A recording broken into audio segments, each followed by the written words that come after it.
Santrofo wo manya daje firi anopademu dwuma ewo boko ene wonu mu di ahia ewo asante mantemu sanso na Ghana mampanye yera John Dramani Mahama wapa ne friends Ghana Medical Trust Fund ehontoma sada ena National Service Authority nsa wonu mo se nipadoma wode wo mo ekọ baabi te se midway free ama wonu makosefo no buburuja ye de honsam oba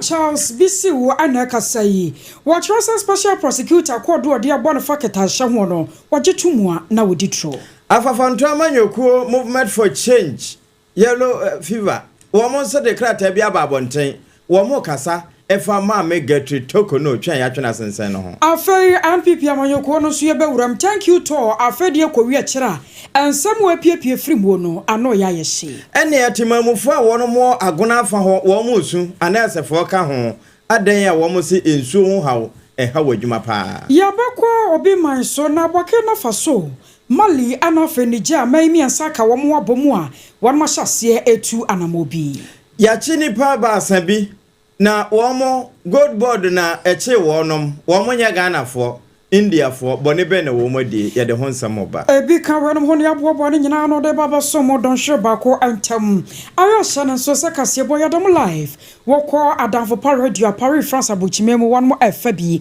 anam ye ya edidi suwe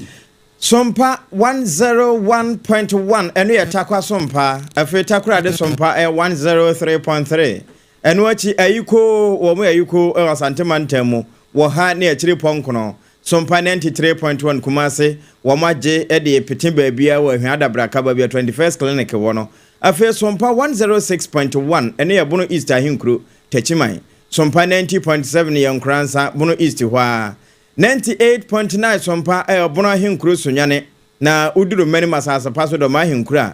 Sompa 101.3 enu achi decoder no so baabia FM se no wono Sompa 106.5 ya hobi obetimi enye na watie yen wo ho enu achi no Facebook Sompa 106.5 FM Accra sada na online portals no yaji baabia afa tuning okwa onse kan www.sompaonline.com ensemi nyina yabone beda kwa akoto opotoka sema benya bi na wakenkan na se bi wo ho a yemfa mana na kwajoje si company limited awie okutaye mu ode adanse hu ne mapa ene eso yasene 21st clinic the sciatica commandant the sciatica pace setter sciatica experts no wo mukutaye mu de nkurabata eburu dunum a wotimi twabo sompo kosa buru ni fita yare afi o satanfo haxa capsules enemies chanso eso yemu na betimi anya ye ni watie ye wodi koda ne so a Electroland Ghana wo mother romanti ena awie yewra prince ataboate ne kase bodamufo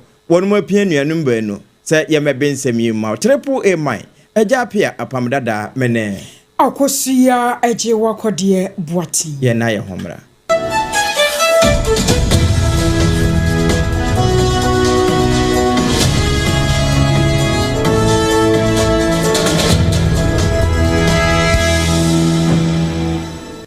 Kabasa minute no miansa ama ya baba kanka kase bodi amamwo no ana Ghana ban na mampanyi yera John Dramani Mahama ansa so upon your friend sa Ghana Medical Trust Fund ho antoma ne nyina no ayasa ne be no ma Ghana Apam de mo nsamba tumi agina brane sa kwankoma ne agina fe yade bi te sa cancer kokram yade ya na mpampi no ano adeni pa eti nanan wonsia do afa kidney na wonsansam dialysis so da na kwakwa boache bidi ama Ghana na afa akomaya de no won mo hwe no apenpo masibire ade ama omayi na wochire mu ana wiase amansan apomdi kubata World Health Organization ebo amane se wo hwe mu afa bia no Ghana for ni pabasa duana mienu 42% ayo hamu nchemu nko a ya wo monam sa yade me ensam bobo sui enti won mo chinanan wonse do no yade a ayo na kwakwa ya hmetesem wose mro bi atwam ne maya ne dikan no wa shasad medie yase enti na enho kwakwa hia sa ne maya toso mienu nso ode ose yoyo na wo hwesa Ghana for bi mu aya na kokram yade ha won kidney ana afa kura won makoma na ati atomuo ama won mo je omo baabi a anye no yabanam sa kwa we so na yatimi ahwehwa no kakra atumi ade ama wonom na eno aka ho bi ama ebra ana mampanye John Dramani Mahama Ojina ne tume so na wone asofo awodo bi ne mpanyimfo mo ka biewom afa no magane apom de won sa so epa osadwumadie no anwo entoma no ana asofo ya wo hwe magane apom de won sam so ye rokwabna minta kando ejina simpie so anu wakasa akyerem sa yade we yade a enwo akwakonye yie pasan sempempi no ano aya ne ntafia ne mu elukwanti na apom de si achi ba no duruma bia saba no mdo mba forefore mu sekansa ena cha yese Kodie ade amane ade no aya ne ntimi nye yi no enti mahama ke dwumadie sonko ene wapa wontoma ya friend Ghana Medical Trust Fund no yade a ebeboa na sane mo wanyina da atumi asasene. Today we are gathered here to witness the fulfillment of this vital promise, a bold step towards greater equity and compassion in healthcare financing. The fund not only provides a long overdue lifeline to those burdened by chronic illness, but also positions Ghana as a leader in innovative, people-centered, and compassionate healthcare reform. Your Excellency, ladies and gentlemen, available estimates from the World Health Organization indicate that non-communicable diseases remain the leading global health challenge, responsible for 75% of non-pandemic related deaths worldwide in 2021. The WHO further reports that low and middle income countries continue to bear the heaviest burden, accounting for 73% of the NCD related deaths, primarily due to cardiovascular diseases, cancers, chronic respiratory diseases, and diabetes. In Ghana, the situation remains critical. NCDs account for approximately 43% of all-cause mortality, with a significant rise recorded between 2012 and 2023. Today, they rank among the top 10 causes of death. Alarmingly, individuals aged between 18 and 45. I was on your turn, Kai, ayo magana so far. Washa apom de mu nsam so ye rokwabna minta kando ana wakasa na watch no ana Ghana mampanyi ye John Dramani Mahama bewi asam no kra echiremu sanenti no wafa bibia bone bo sasase no no obahwa no na famu de sanse wono emra bi atwam woni papa ni pon ebi to no a nka wanhia enka oti nana no wonse donti abane seye no na wase wono hwehwe na oyebi edeboa. The perception was that if you were rich, it was a disease for the rich. Hypertension, cardiovascular diseases, diabetes were diseases of the rich. But increasingly, we see that it's inflicting more the persons who are much poorer and can least afford to be able to manage those diseases. And that's why the Ghana Medical Trust Fund has come at the right time. I have a personal connection to non-communicable diseases, and that is because my father died in 2001, and he died of prostate cancer. My mother died in 2016, and she died of complications of high blood pressure and diabetes. My stepmother died of breast cancer. I lost a friend and somebody who worked for me last year. We celebrated 1 year since she passed. I'm sure most of you know Mawena Dumo. She died of breast cancer. And currently, I have a staff in my office whose son is in his 30s and is on dialysis, is suffering kidney failure. And so these are not things that are far away from us. These are things that are close to us. These are loved ones that we're talking about. And so like Prosaitis said, we must not see them as statistics. We must see them as real lives that we need to touch and help.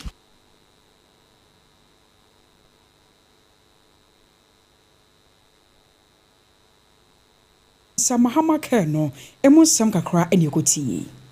Afe yanto aso na yenwura nsem foforo mu ene se bokonta wantawai ehya ase enkoma na obi di ne se de wo mogi ne di pa obetimi adoma aboa na wode na notum bi adwobre beba emfa ho ne ahempo e wo man mu no eye de otikro ne bra nwoma so ote okoso Ken Solomon otumfo setu ya wotoso mienu asantema hene wono ene de na notum bi a ebe ma asundwe aba enti ene se na wo wama no nyina no na dodo na ebo ne din na eneda mama kesa wo mokopapa ho ntoma enso mampani sande to so e kire se di a yewura bai no wo hwe anim se wode na no betum na fe asomdwe no atimi aye adwuma na ansa na krata akora dikan afri otumfo aboboa no e de aba ofosu obosomne da na etoso dadu nenum na no na enei ukoduru manhia na natena se wo hia ayemfo na wono mo serementi fintitru ene bokore na afa nyina se de beyo na asundwe betimi aba na nkasasi a won mugusu die firi enne ato mo akwakosi kotoni mada edikan no behwedom tibre kese kintira wo manyi bambo ne de kama se wono mu nyina aduru ho wo manhia hemfi a make say otimfo say to a wotoso mienu Ken Solomon ene wono mu di ahia wodi nkomo na sa nkomo no na yewura asafo kantanka wone sompa kase edi nkomo ene wo boye mu nkire mu sei. Asantehene has already told them that all should go silent. Nobody should fight until he has finished his mediation. And they are still fighting anyway, but I believe strongly that we'll see the beginning of the ceasefire. Well, the Dagon issue was among brothers. So that makes it a little different from a case where it's between two different groups. That is only the difference. Otherwise, it's about the same thing. Because, anything involving a conflict requires a high degree of security. So no one should be told that there will be security issue, strong security measures. Enti said wahene asantimanwura ene edomono de efro wo say overloss ya wonomo serementi titru ene boko a womote banwoma so no edi ahia nyinada ehonkomo ena era safo kantanka ede boy no ewie ne wosande to so kire de enti a wonomo kase wahene de nanotomu dia se tie bia bibia betwetia no wo kire mu. You will not expect much. It is only when we have got to second or third step, getting to the middle of it, that you can deduce something out of it. But since they are going to meet for the first time, it will be very difficult to tell how it's going to work out. In any case, it will still work out well, because since they have agreed to come and meet Otumfuo and accept him as the mediator, it is clear that everything will work out well. Absolutely, but it's not the final solution. It's the beginning of the solution. Yura Safo Kantanka wono eba abakose mu a wabene pa teacher Safo na ate se na wo kyerɛkyerɛ nsɛmu yi na sade emu nsamutie nyina ne nnedom a ehia wo ho ene emu sradom posifo ka ho en nananom ahemfo ya wo hene atimu no yenua ba abedu wono ena aduru ho a nanisem ba ma hae Akosua Apam Dadaa. Na santemantamu na henkuro pono a yefro se kumase ehoboko na manhia wono manhia ho obetimi abo ho enkomo akere ya fa yekwe Apam amena wase na memfa umra santemantamu henkuro kumase ebre mu de manhia na mede wadu manhia fikasie mu ase tutu anopai watnase ni nyina fa boko fo nsensem ntokwa ne ya esiwo ho a Omaka makano eno ena no pay asantin na ase tu atrasia o hwese obesi na dia asumdwe aba na no pay betu ha no ye hu se ye nua no mamprisifo ni kusasifo antokwa brane asoro wo muntem no anopay kisi am no ka sei no ehyen atu a okwa akofa efa baako aba ye nim se ye kusasifo no mbedika aba anase mamprisi ye twen se ehyen ne beba ne ehu group kura omokwa akofo mu aba nenso ntie amanya no se nya de se omumu yenu nyina bebo mu aba esan se otie afa we die ansa na wafre we ntino ye watwani mu aye hwese ita se kusasifo na ebedika aba anase mampusifo no ye behwe de ehon so ebefri aba me no ka se no se ubeduru manhia ha apam security ho nsem babbo ho nsem agire pampe pa enyagro no can say police for a woman ha police for wa ha no se me mani ekeka ko be se o ha 100 e be buru kra ne sa ena soldiers so asrafo omo so e wa ha omu ina e ba be hwese bambo ho nsem e betumi ayere na abobio e woman hia fikase mu ezan se asem no aye kan ni no enya asem ketwa ne sa yesunti na ma bambo ho nsem ayere na wo hwe manhia street e wa ha akwanya hodo e wa ha na omo de police barricade bi SCC a wo hwe mfoni a me send by ya se ufri Ashtown na o fro soro aba manhia barricade ni bi si ho se ufri Dr. Mensa so na se wo ba eno so ufri airport runabout na se wo ba so a ebi esisi a omo esisi akwan ni nyina nti Apam say me kabambo ho sandia me no ka say no bibia deda kwamu a che say na case no so say ni umbesi aka no ye de ye nya kwan awura first gate nim second ne de obi awura ho third gate no so obi a awura ho ye de me no ka say first gate ni ye awura mu a ye gina ha ye hwe so ombeba so omba ye nya ntie say gate ni mienu eno kwa no Apam aba be ye tutu ya gbe ne ya hwe already enra so obekaya menhia museum e de krata aba abonten say museum no efri ene ekosi ni fiada so de enya de so mbe ya gina nyina e ka bambo ho hyehyɛ ya omo hwɛ na omo de agu akwan mu me no ka say museum ekwan na da ho no yenim se ho na ombe fa chire e de agwa wura mu ana so me fa me entrance nti aka hu bi man central boy wa ha no ya tie mu mienu si ye hwɛ sɛ ampa so ebia omanfa menjete ebia no mbefa eye museum kwan no nti ebre mu de ye da so ha ye wa atwane mu se eye afa ba ko a edi kan ba no ombeba begiru na afi de asante mawura na se tutu atrase no wa fi ase se obetietie afane afana wodi nsisi pa aba ama boko enya asumje pa atena so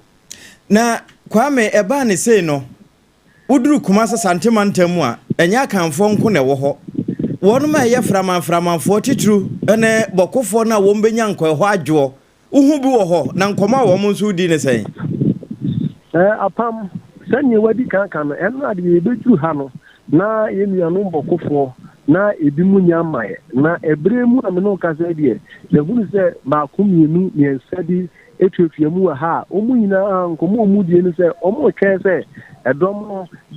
fa ba ko a ebi kan ba no ombeba nanso Apam ya boye humodin bia se ye ne ebi bebi nkomo nso ebre mu die obia se omowa obia nye na agin se obebo wa afa asem no nanso ni nyina mu no omu de nye omu hwe animu ni se asem no ebechetia wa ha na Apam ya ba amana ba be anika asem mu ni se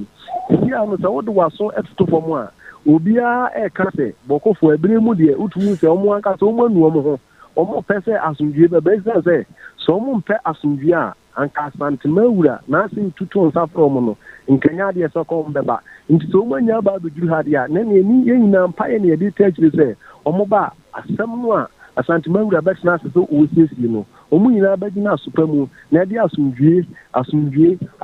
ababoko ne mpotemu kwame mo koso afo ani di akire na mom bo modern ase ba wa bebo na wura koduru openso na ase pe se de nkomo ni nyina no obefa na life e de ama sompatiefo mati efi tonko ade amema sompa etiefo aso ensi wo mo ni adwuma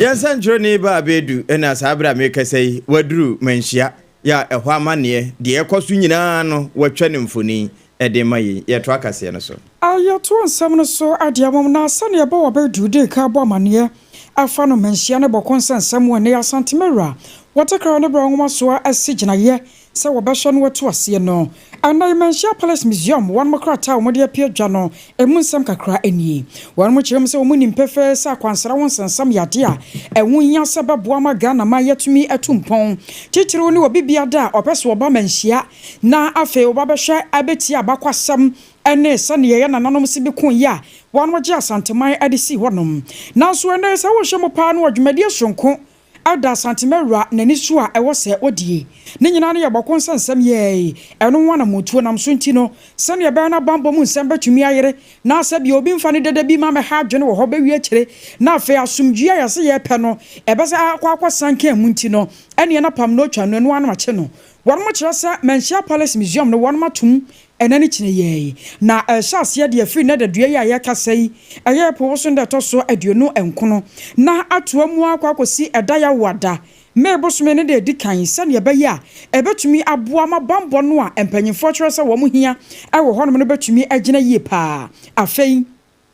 womo so so a womo di dwa ewo ho ne adeade unim sa museum no womo bia anya de ya edwade nkakra obi won mo ba beto book oba beto ne ma abakwasam ne adeade bi no ode akọ sa ne ma no nyina no so won ma twentwen so kakra ya nyame ya domu a mebosom de to so mienu ye fiada ebai anopa no nkoro na won ma hwese won bebie sa ne ma no nyina entefiri nyame ya domu fiada de kro no de woni a wo pesa wo ba na ba behwetete abakwasam ne ade wo manhia palace museum wo de a wobɛtumi anya kwan na mmom sɛ yɛ akasa yi na so wokɔ akɔhwɛ museum a ɛwɔ manhyia nyade a empanyefo bebie na wɔn mama kwan amoa kɔwɛre nyina no yɛ bambɔ a wɔn de agu akwan mu sɛ ne yɛbɛyɛ na santimɛwura wɔbɛtumi anya asomdue anya adagye na afei bɔkɔ nsansam no afei no imienu wɔn bɛkasa na deɛ Ghanafoɔ yɛ hwehwɛ sɛ asomdue mapa bɛtumi apie firi mu apa no wɔn matumi anya ne saa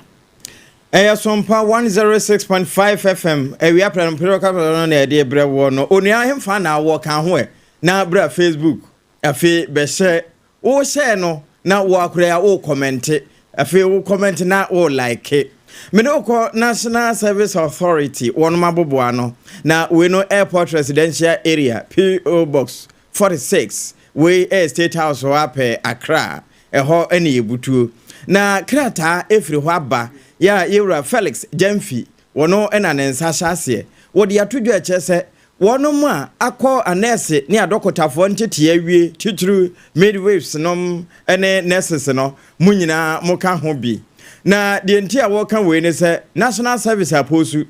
wono mu a ekwa National Service ne nyina wo de aba abonten nipa be se empem dunso ahennan aduasan kono de ya wo mo eye nurses fo ene midwives fo no wo de munyina ekọ ni se hunti ebia na mekan wo de mfinhia be se dunwotwe wawie tertiary educations ni bi na wokwa akoye o National Service a ene kan ho na kwahwehwe hunu baabi a udin wo na fe anamo a wo so otu no entempa shortly watimi atu eno no wo se sesi so ko NSA nsa website ho www.nsa.gov.gh na chese government no na wakwa akwa cheke ahwe o posting baabi ada unya hunu saape na ntem wa print appointment letter na fe wato aso wahwe baabi a yede wokokoto ye no na pani a wodon so ho wode ne nsa hyase te se de yewura ataboaten wo sa ne news ho pepepe ewia na fe de friend say endorsement and so we endorsement no no wakobuku online appointment na fe wahwe da cropotin ene bra wode ye de so de your registration enu wia ensign na fe de friend say regional validation no and so wakọ registration center na fe wakọ akoyo ne tentem na emu na wo chese we no wo mo hwe ni mo se ayere so a enne ya bibia afirase enura na wo mo de beto so na ayere so a yewura kotoni ma boso menu mu a ne de to so nkono de na chese obi bia nani abre se wo bekọ akọ National Service na wo ye nurse ni ana won ma agi awo no na watimi awie ho nsem na ansa na we beba no for God and country ya yewura professor Komla Abochi wotena gwamu efiri no mienu mpa mu ko se no no beba pa mu no yewura Felix Jamfia wono ena ye director general edema National Service Authority no wo betena pakese so ena wo kire anesefo titru wo mu a yede wo mu ko National Service no ena wo nya adage ebobo ne sre ne abasa na yansu ya fabie baby o man adru no santo kwa ma bobodin say ese yakun e kwan be na be fa so ese yakun santo kwa nti wo hwe cost na the cost before us ese de ye na ese de bi ja obia ho be hia say ye ko omo ye medical check up e krom ha ye wa hwe ya wo hwe health ana nipa apomuden ho okay. That is a Ministry of Health. Yeah. Inti me no ka say me aminu a wa yedmo National Service da era government kando. Yeah. Me na start kasa. Say kasa this year pilot year no kasa ye training nipa bi 50,000 kra. E kwan ben so na. Almost one betimi aboa. Good. National Service, we are going to release a list of over 21,000 people to begin service this year in nursing. Oh, in nursing? Yes. Wow. In this nurses, no say inoculation. The panel been some bow Betty, and I say paper been some failure. That crop, even to make 18,000, you know, this among carbon tenkoy. I'm not getting it. Yes. Also, more releasing the passing. We are releasing 21,000 people. We nurses colleges around the country. Okay, that's fine. I'm 6 o'clock. I say I'm releasing them to do national service. So this we're breaking news. Yes, I'm telling you. I've not put the letter out yet. Yeah, you've not I will, but you also can put it out. Sompa can put it out. Yes. That's breaking. Yes. Director General Edema National Service Authority Yura Felix Jemfi and Artesana Wane Professor Komla Bochi Edin Komoy Ewa for God and Country Sompa 106.5 FM Akraso. Na anro ya kasi ya bomu na no penyi na no. Yade manabo free special prosecutor nenche baba tu jaya na wachimuo Sayura Charles bisi ubapai. Wabana kata shapra ya dream dia kankan bi a afarefare ni komu ya jase wadna ko jina mra no a ewo se mra anidie na eno ya kasa ya no panyipa na trokrata tententen ya wono wana nsa ahyase a wobo amane yi wochiro mo se na ni atwa sa krata no so ya wonu se jasansam twerofo ni social media de na mo se ya obi ade ya twia pia ya chese wo ka bie ne nyina no yesa special prosecutor ade kwa du bia bono na anye wono nko wono na owura friend se Andy Thomas Owusu sa katasheshe proye dwurum die kankan afa won mo sase mewie kire no aban ne sika ne ajapade bu ho no mo a wapanyipa no amane bi nkwanta ya chese ye pa kire kwa ba bi ya yenhunu eno anam so amo kirem sa edin kakraka ye ode atoso eye galamsey fraud investigation eno na daso na wase we no 2019 Tiger IPI one reporter wo mo de ba ya na fa na galamsey hu no ana ma special prosecutor akwakotwe ne tententen ya chese wono so de ababa nyantam ne kom se ye kwadu a ewose na ne kine yada no wo mutumi ahwehwemu na wo ka ne people na wasanso so magana fo nyina so atese asabia waso no de Ghana mamra no wode ye adwuma na afenso so kra pono na wodi ne mra so ne hyehye so ya na bibia no horma na sankan ne dwumadi a na wode mu na asakoba no special prosecutor se wo ye na dwuma Frenchem na katasha ne proye wo mu a ebia fafa won mo nsase e wo hwese ne ba ye e betumi de safo no agira mra no a wono de won si ne dwumadi a wodi ho kwan na mmade ba ko pa ya wo hware mu no se sa nuoma no wa kruchi a opeso de ko gina court no eye videos pictures ane audio so a papa no so wo no won wasa ni nyina no de be ko no anya de ya de tie anya de ya de yansa akeka si ayi bi afrimu ya twetwa bia sisi ani ane ya de ko wasa kwa ba no sa pa de obedi wo mo ya oye papa na mmom wo no se wo de Frenchem no akọ se ya si ayi documentary ayono Charles bisi una fa no ho se aban na japade bi won mo mane sika bi nkwanta kata hye no proye ne ho bo mu ne ade a sa video no a special prosecutor person de bo ne kwadu no won fa ne raw sa nko wa bra ye de teye wo se kwa ba no sa na ne okogina court na won mu yi sa video no de kire no hu sampa nanim nie wagi sika wagi adamudie no ma bi won mo mane ne nkwanta ne ade a wabagye mfom so atum na sane aban ne person ne di e wo mra kwa so no watumi aye ne sa na wo se na emom sa nkwan ko ba ne sa na special prosecutor ye ne se wababa ye ne suma se dwadie mu amu abawie che no no mom na ne ho be kire ne dia ena na nya de obeti ase kura se Ghana amamra no emfa ne fa sa kwan no so wasi ha che obi bia pi ne mu obesere sa asam ne ye ka yenka de wo mu ne mom yenka asam a ebawie che no no mom na ne din ebekwa akosei ene de ya krata bia ba efiri afafanto amanyokuo anamontu a wonu mutu apensesan movement for change wonu mabobo ano ena wo mo se de ekoso maame araba esaba tokono Gertrude kane chief justice se ye de kane so sanse wo ma suspend no ena wodi tudwa ache se wonu manya adaje pa hwe petetakram wo motieti Ghana fo ensam hodo a wonu mo boroso enu achi nsukura Ghana Bar Association won mo so ensam a wo mo aka ene afoforo eka ho nyina enu achi se de Ghana mra ne nchi ama no ema kwan se bibi etesa no mampani wonyina atekre 146 no so na wontumi nya de emra ne se no won mo hunu ne se mampani atibadwakuo ya wo mo hwe sansem num na fe won fa ehom muaye ene afutuo mra ekwawie na afutuo mu no ene koba se wo mo twe maame asensen na wo mo mra ne nchama no se tie bia wo mo ta na chi ejina ne nchen pepepe nenso de wo mo kan se ma enkwankwoye se enkoma won mo kotena dankurukuruwam ekokodi ye no kasasie mu nkomo no enkwawie ma oman yi se yatenie adwuma no enkonkwochia na amanyosom nkonkobon wo mo ho na fe kasantwie bi nkonkobfa baabia mpie na wochena amfa yatemu adwuma no enim enkonkotwichi fom se de be na temamufuo gidie na ahofa ma wonmo wo edema atemu adwuma no atimi agina brane se de wo se egina na wonmo kan we no wo mo se na no ya so Ghana Bar Association nhyiamudi a wonmo koe na ekowie wo mo asanso de krata aba beto so se mampani ne ho kwan sɛ woyi maame firi na agua so etia mmaranom ne ho ade no wɔn de wɔn kan ne sɛ yɛ badwakuo no sɛ Ghana Bar Association no wɔn ɛna sɛ honhom a ɛbata mmara no ho no wɔn nim ne kɛse paa na wɔn hwɛ sɛ deɛ wɔn bɛyɛ no ɛmma Ghana fo tirim nkɔyɛ wɔn kɛse ne na wɔkyena gidi a yɛwɔ ɛwɔ atemu adwuma nom no ɛnkɔ sesa ɛno ɛna krataa yi wɔn mo twerɛ ɛde free Nkraha number 57 Kofi Annan Street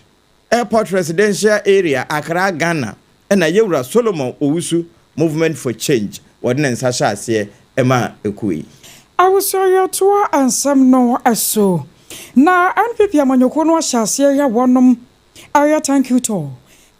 no one bota nyina no ayese afempem yenu ne aduonu na 2024 Wama Ghana abato a babato ye nimu no yade se na enioma pi no ansada ankoye afama NPP amanyoko no wose wi ekere no kora no wo mu di ntwopoto e wo mu a kyese ema nam so nti ndisi amanyoko no ade NPP ensem bi egina so edi nkunim e wo abato a yeto ya afempem yenu ane aduonu nan mu na eno kan wo bi amene wo mo dada Ghana fo nyina ase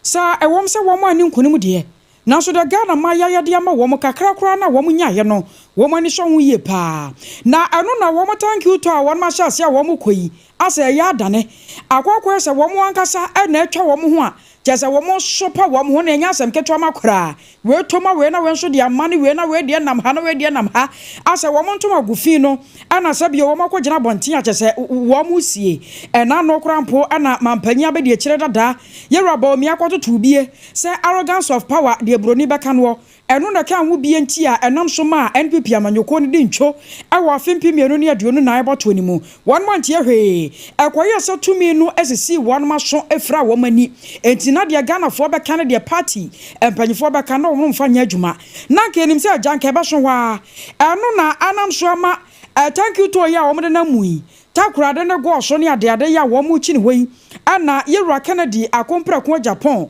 wono so ne abronya DC enya senketo amabusua se wani nse se ka kire wo mo so to bia ma ne wo mo ye pa na otimu se ade na so bu na tete wo akwakwa se kabastai no che se wo mu a echewo a na se ojo ba bia enye eno so na san so woroworo na hahaw bibia so da nko ye san fama wonom na abronya DC ene di nka so de ya wojira simpie so wo kasa no ze hwe dwane a hantansem ne chese tumi no aduru mabia na sisi birima so na afrefra moni ne arrogance of power bi no a more kwache na konya 2024 no nam so ma yeto abade ti amo no wose nya ha o na eduru mabi kurampo na wose wono abronye no nipa bi no kura de de ko farefare ho so ye campaign amira bomia ne ade amemu nsensem na akwakoye troka na yese nyoma da ne wura no anese no mama yankotie ebra yewura bronye na wototo bi emane yewura Kennedy ka sema na nipa ntie arrogance ena de eduru ba bia eren yeduri raging ha mo unsa mitu me nan ko single constituency akoka kire obi se yento Abama candidate bi mu wuye mo amene mo tena da mu kura di mo unsa me fro obi se to Abama particular candidate but the binum de me din ko ye campaign wie ye no ma konkran abronya no na agiba omia campaign ayere ba no kura ne se omo ba mo ho campaign no omo se abronya ne so ma se ye meye campaign ko eyese mo di ho adanse ye se ma miema no amfro obi a sankrofo no so omo ye asade me din ba ayere e kina ombe ba mo ho but this time no omaye ma me buafu na mom mo obi nkodi obi atem ukodi do obi atem wie na se wie a wo se yenkoye a unity a me sa unity no eye mo ana mo kreti Professor Makwe report o se ye kwa abato a ensema ye ka no eno na no andisifo ye re eyusutie na mom wo ye propaganda na obi be yi ano dia entena social media se wo di ni panatem na wie a wabakasa memfa wadamfo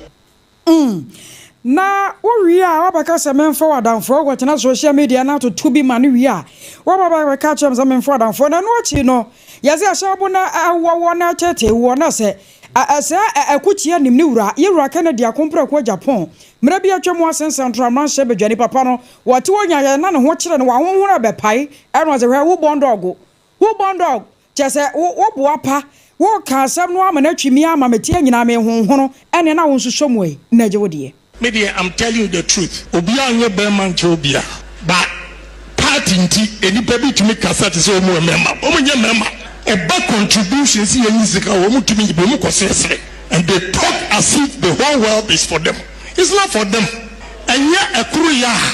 like some of them cannot even speak the way they speak. Because Bam Fia Kura Ufari. If you will talk as Maromo, and Barum be too long. You see, your Panukura, Mumianka, I will not respect you. But may respond to anybody. And yes, I can showdown. Anybody Akuma Wasro, Ekasa, Yapamemo party with Yankomo Yama. Minisa was that means Resica. More here for promotion to be Kasaku Kudroso, Yesika for. Please, who born dog? Number to Yakoku anyhow. Who born dog? Number to Yakoku anyhow. Kukuru.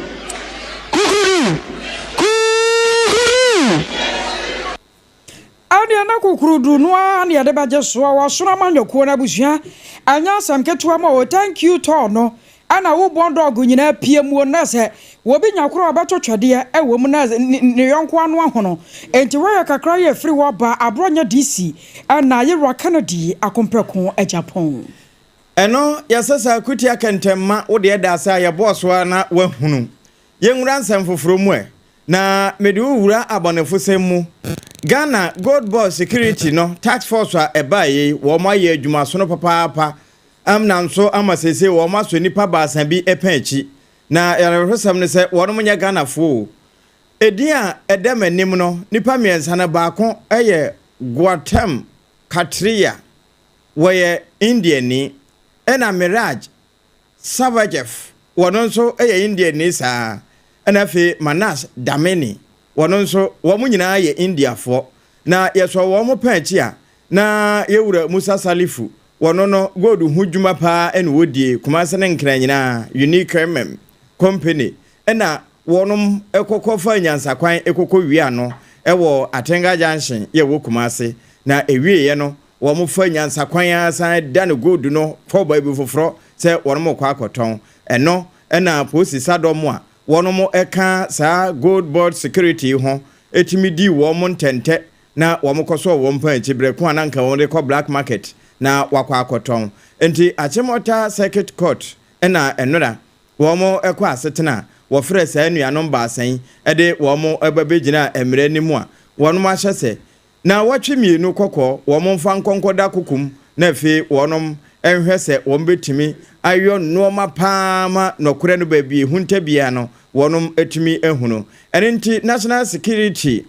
Investigation no penia wono eneda no Chief Superintendent Osman Al-Hassan and watch as 1.9 million cities ena say womode ato wonum tiri so na se wode kɔ wom sika mu nso a 45,000 rupee na ene eda ya na ni wura no wono a ne menem na ejeje Osman waka say On 16th April 2025, a team from the National Security Secretariat, assisted by some staff of the Ghana Gold Board, embarked on an operation in Kumasi, Accra, and Takwa to clamp down on foreigners and Ghanaians who engage in gold business and their activities, which are contrary to the provisions of the Ghana Gold Board Act 2025, Act 1140. During the operation, the foreign suspects, as you can see standing behind me, were arrested by the troops from the Secretariat. The accused persons are 1. Niraj Savaya, 22 years. He is a metallurgist. Then 2, we have Manish Damani, 42 years. Then we have Guntam Katria, 35 years. And these are all Indian nationals. The accused persons buy and sell gold using unique which they claim is owned by one Musa Salifu, a Ghanaian. The accused persons without the necessary documentation have been transporting, buying and selling gold to foreigners and locals alike. Some of the gold are transported through unapproved routes out of the country to India. The task force recovered the sum of 1,938,950 Ghana cedis and 9 pieces of yellowish bars suspected to be gold weighing 4.363 kilograms. We a Director of Investigations at the National Security Chief Superintendent Osman Al-Hassan and I say one in central for aiding Komo one Knaya. Arapam Tobacco Seabo and Nawasogusu ya wuti no. I was on Akosua Akamosa Nana Kojoja second plan meted ni. A Quavas and Premo was a banner dancy on your madia. When this so I wa my Ghana babia. Sour pair iron ross, cement, and a sample na dry the border show and Nana Kajasi. Nana Kajasi dear. Was shall see net was no diano, a yenchirima baba to I. Enchirima ba kwa wamba sanso aba to biem sanse wano no de no sene osibe ye no asifa no emubu arenache anya hwe de tia na beye ento so roofing sheet enado de bodan so plywood anasa wires bibia ye fa na dansi ho efri na hyase akopem na wieye na nakodwo Jessica plan meter na beboa wo abusua wa hyase ai na kwa me ya wodo ya woto bi wono nko a ana kyese obabato ade efri no wonma wotumi de gu kam na ode akwa akogya wo onya bi wo babia akra ne kumase wo behu wo mo frɛ wo mo ai I was 0204 355040 0204 355040 na 21st clinic na where sciatica expert wo to asintini na twenwa ehwehwe wo hyehyew kyase ama wo gye wo ba bia enye ewie kyire kra na so wo bo akokɔ mpe wo ka gum ni ade ko 21st nkyɛn wa kye na dokotafo emmoa wo mo na hyase o na ama foforo hua enti wo mo hua nyina wo mo hunu sa wo mo kwa 21st no mbesa so dia basan se ye ne abi mu ye ne wo ho machines awodo a ye twum de ye massage ne ade kwa Accra Tantra Hill Runabout one mo anan hwa numu ne wo tema Akosua Kumase ye wa hwa overseas abronsa na Sompa fam wo no sabronsa kro no mu na abehu Sompa 21st clinic tachima no so nya no nkranza takrade brekum go so no oboase nyina so ye wo ho 0540 311 0540 311 wasa fe wase wobi anfa no se na mesome fe me de ne nhwade de ne senye ya toothpaste na babwa wo ebeyi wo siasen kan ni nyina de firi wo no mebam wonum atwa se yopo ya se de abusua wodon woto no so a kyase wo ma oni dance wia ya se yankan che o se eya ya toothpaste and ne brush and wo de aba adwama so wonya bi e beboa wo mo wonkoda de wo mo wadantamo and wo mo mere wane nkokora enti obi a de wo pe no wo se wo pe ne dendenden se wo pe ne mere ana wo pe ne hono hono eya toothpaste and ne brush ne beboa wo esama wo se achinam no anka se bo ho ban e ma ne ya den yi pa kwame ya wo do ye ton toothpaste no okwa wo so pe Leicester Company Limited wo mo ya toothpaste ne brush a wo mo de aba ne bi wo penchemu bi a frey 0501 61 9588 0501 61 9588 all satan for drone nie I have some mixture and the capsules all satan for drone that ahwe ba betu all sana se ade free one mama abo no na hyehye wo aduane to yemu abuoi aduane nim kra de abobo na ho kyerɛw all sana ebo won kai yo wan hwe yi a yade de ba be hwa wo so anhwa abenu ho kwa kra amade na akofar dua komase tema ashama na fake soa wo pandudo moto no from panyfo 0240 238 310 0240 238 310 ya jina rosoni ya da ho tew ya ba ansam wa catch you no ye beto so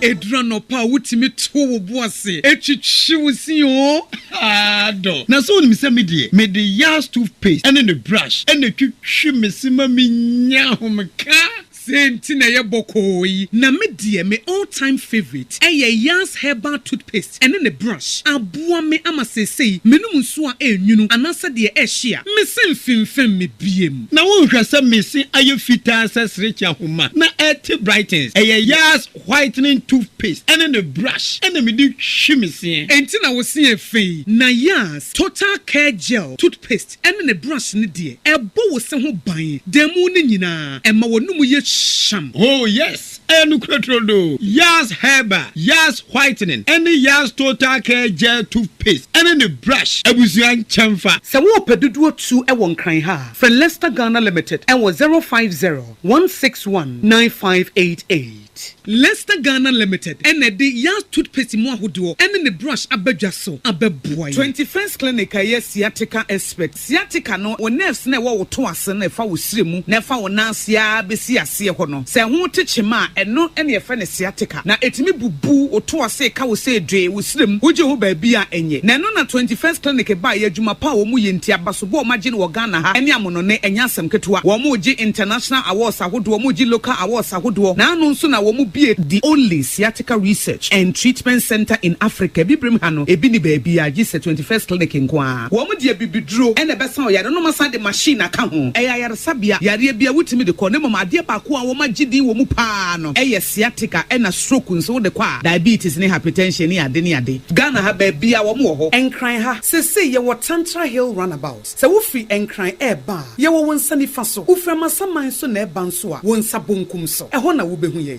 0540-311-311 0540-311-311 na se 21st clinic still wo mo ye sciatica expert Techi manufui Electroland abedja ni ade munamu ni amapani nyina nso abo we Thursday ya 10th April 2025 Raya showroom foforo na wo Kumasi Techi mankwane so ye di Roma sorry dino anase backside ne di animhwe Property wo Samsung TCL Media Nasco TV AC fridge gas cooker washing machine deep freezer home theater microwave blender kettle rice cooker eneni amapapa ka ho nyina na woni mbribi edi kan for baako 50 ebenya 15% discount eni achede iti brabeto ade kan ho na nsenya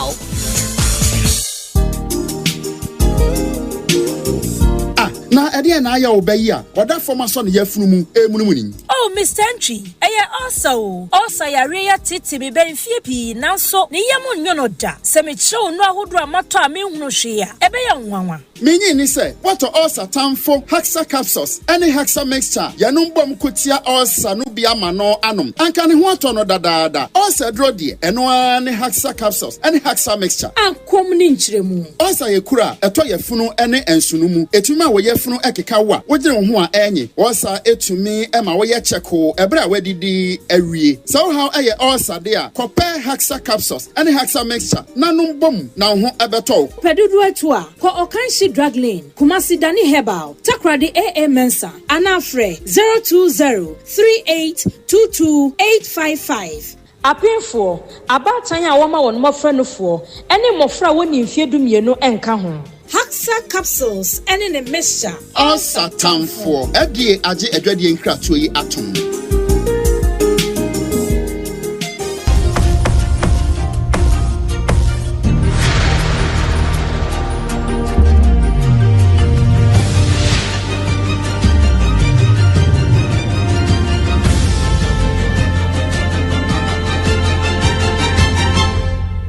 TV Emma Akatuapa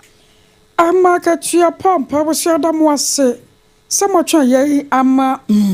yakwaba na yetoa ensem no eso yakwa ma ne boni kwabena nyako na yakwa akodi enkomo afre poyemantamu na yatese achem asiakwa ai ehonum na maame bia wonya mfinhia no aduasa enkono nipa benim akwa akwakire no ama enei eto akwakoti kwabi ena won ma wotu yankra kwabna ma hai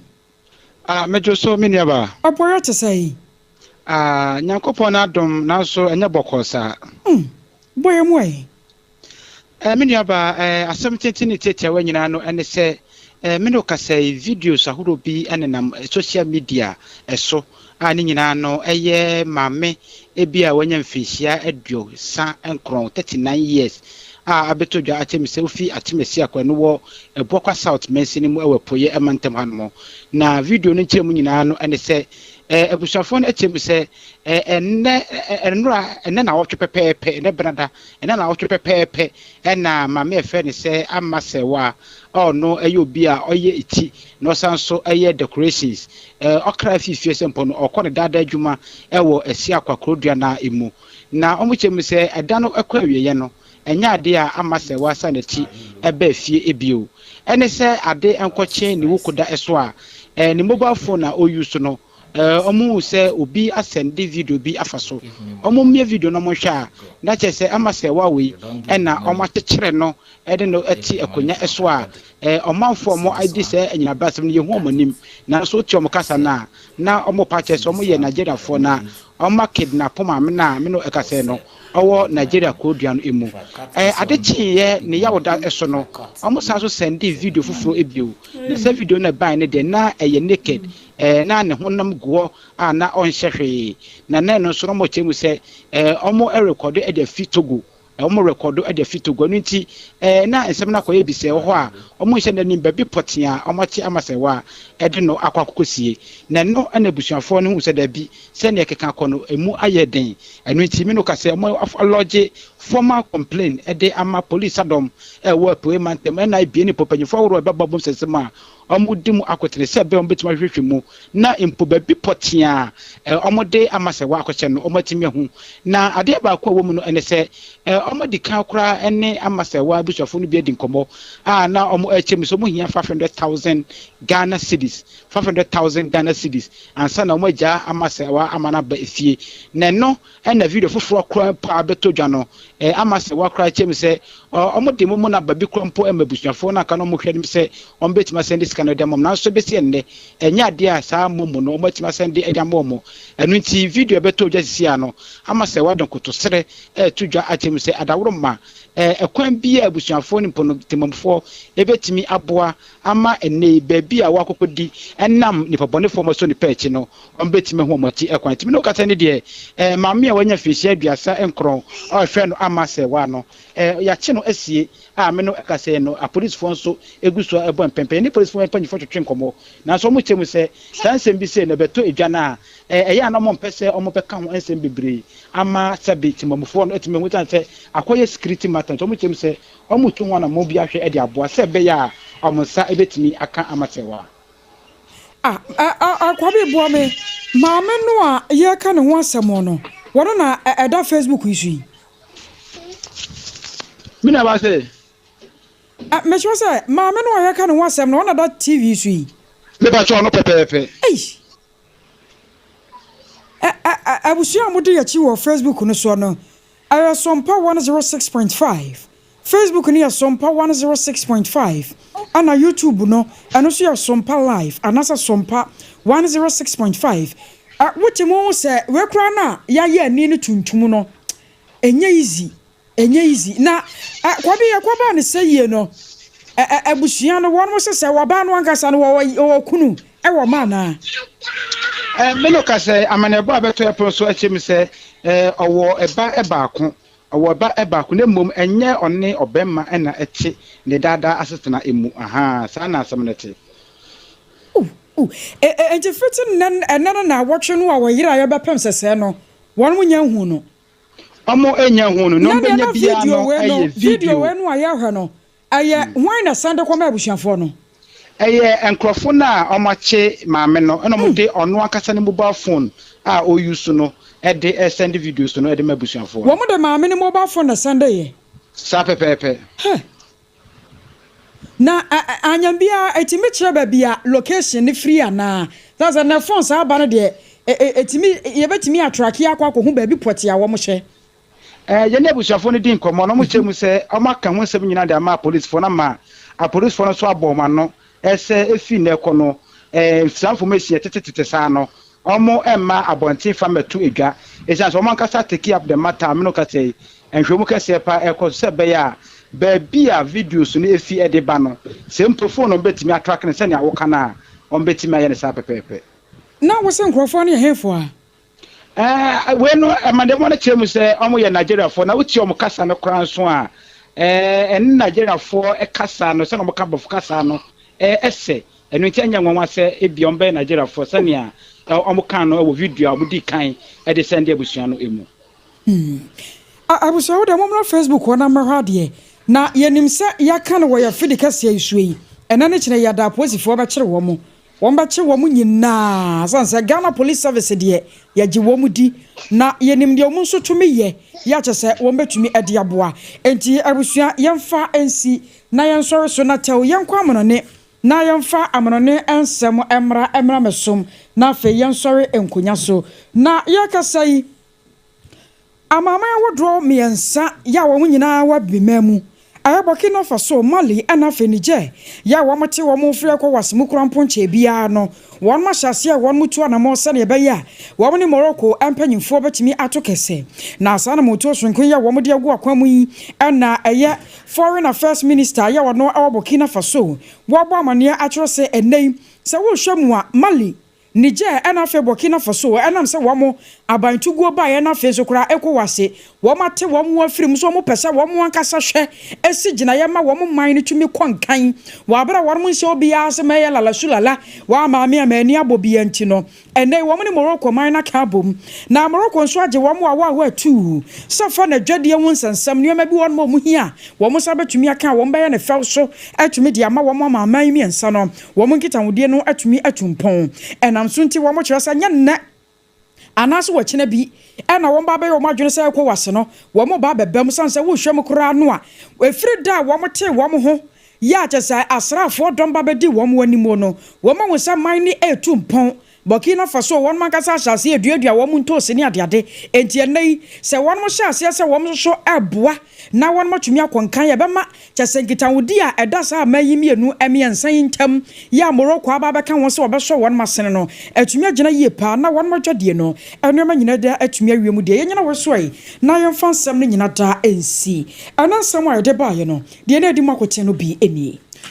National Service Authority edi atudwa sa nurse for be sempim dun so ne akire ena sesei wo mo agya won se wonko somo man yi sanso ana Ghana mampanyi wono so apao aya Ghana Medical Trust Fund ahontoma ebaba bo makokrom yade anu kidney ye druma bi a yenya sika emfa mo ho bra no yabatumi etuasie Sremanti findo se ye mampurusi anasa boko wono mo nyina de ahia ne ewo manhia wo mo benum asundwe abua no asumdwe abua ekroya na aka obi ma manhia museum mampanfo kyerɛ sɛ bambo nti wo mo atutum Nana Kodie si Company Limited Leicester Ghana wo mo ya Yas toothpaste ne toothbrush 21st Clinic the sciatica expert commandant no afi Haxa capsule ne mixture na Electroland Ghana awie wo mo na boy ya bomberete na ya bebe kase ma wo a efa Sompa 106.5 FM Accra no eto no ho peten ewa adamfo pa radio France abrochimamu Paris asam na mekan enu achi esanso efa ayiko 100.9 Kumase 93.1 Kumase santimantemu afi Sompata kwa 101.1 Sompata kwa de 103.3 Sompa 101.3 na nimse yadru manim asase paso enu yedoma ahinkro sada na Sompa 106.1 eno eyebono East ahinkro techimai 90.7 Sompa eyankransa wonuma wo sunwane bonahin kro nyina FI ewo Sompa 98.9 sada na decoder no sonso wonsa ekan yen wo ho se ye Facebook na akọ ya na ye Sompa 106.5 FM Accra dome eni ebutuo ena nu achi no wo sanya yen ewo decoder no so titiri wonuma de Electroland decoder etietie yen wo mu nyina ba bi FM no wo no wo mu nya yen bi amanfo paapum wo mu phone so enekamu.com nyinada won mo fa bi akenkanfo no triple A ejapi Apam Dadaa awie mene Akosua Kodie buati ye kwa yenko yo mobro wasem obia asem tikoso am wafidie no ena Sompa na ye wonepa edemawo ogire ene afa no nyina monkoso antie na ne abai mo chefa wo